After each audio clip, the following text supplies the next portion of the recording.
So, nag-take order na kami guys. Dito kami maghahapunan kasi hindi kami nagluto ng hapunan. So, dito lang tayo. May balbakwa sila, may larang, at may mga fried. So, pili lang kayo guys anong gusto nyo. Kasi si Habi ay porking sa kanya. Tapos, maraming kainan dito guys. Merong mga barbecue, seafoods, lechon. Dami. So, ayan yung order namin guys. Pork at saka pasayan. Saka, may din sila, free na sabaw.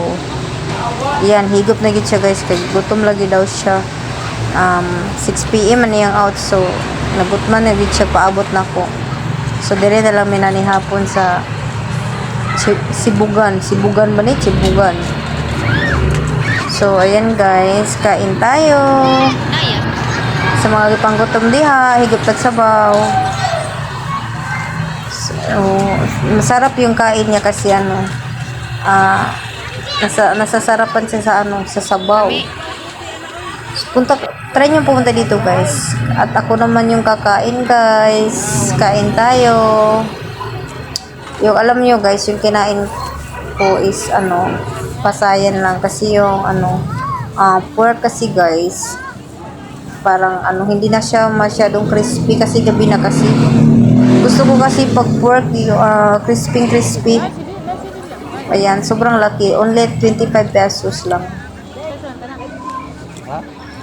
Kain tayo. Sobrang laki guys. Tapos yung sausawan, sobrang sarap din.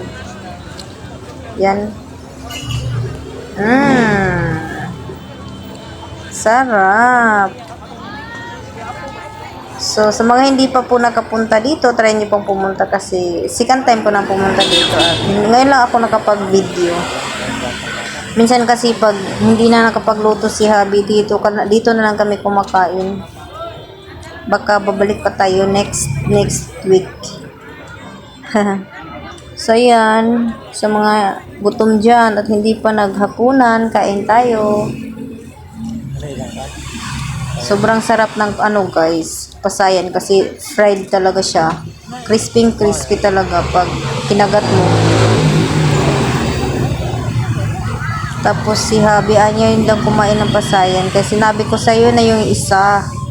Try mo naman para naman matikman mo yung lasa pag naka-fried kasi minsan lang kasi naka-fried yung pasayan, di ba? Kaya tikman na natin. Yung lechon nila dito, hindi ko pa natikman. Gusto kong tikman sana. Sa susunod na naman. Masarap ba yung lechon nila dito? Iwan ko sa tuslo-buwa nila kung masarap pa. Kasi may tuslo-buwa din dito guys. 79 only, anli buwa na siya. So sa mga mahilig ng buwa, itry nyo dito guys. Yung guys, na-try ko na tuslo-buwa sa sa carbon, sobrang sarap at tapos sobrang anghang. Sa mga mahilig ng maanghang, ayun, punta kayo sa sa carbon. Dito hindi ko pa natikman. Itikman natin ulit pag nakapunta ako dito sa kung ba. Iba-iba kasi lang lasa ng tuslo-buwa eh. Kaya tikman natin lahat. So kain muna tayo guys. So, ayan, nalibog na ko sigkuha ni guys kay nangita dyan ko crispy pero wala may crispy. Kaya wala man nainit na good. Wala siya nainit kaya nahutdan daw butin. Painit ito na ko. Naanang babae, nahutdan daw siya butin. So, okay na lang basta makakaon lang kay murag gutom na ko diring dapita. So, ayan guys, kain muna tayo guys. Sarap ng sabaw dito guys. Mura siyang na ipagkakuan bulalo. So, after namin kumain, pumili naman kami ng drinks. So, avocado yung napili namin. Sarap. So, ayun guys, nakauwi na kami guys. At tapos na akong kumain at nabusog talaga ako dahil sobrang sarap ng mga pagkain. So, ayun guys. Matutulog na kami guys. So, that's all for today guys. Thank you for watching.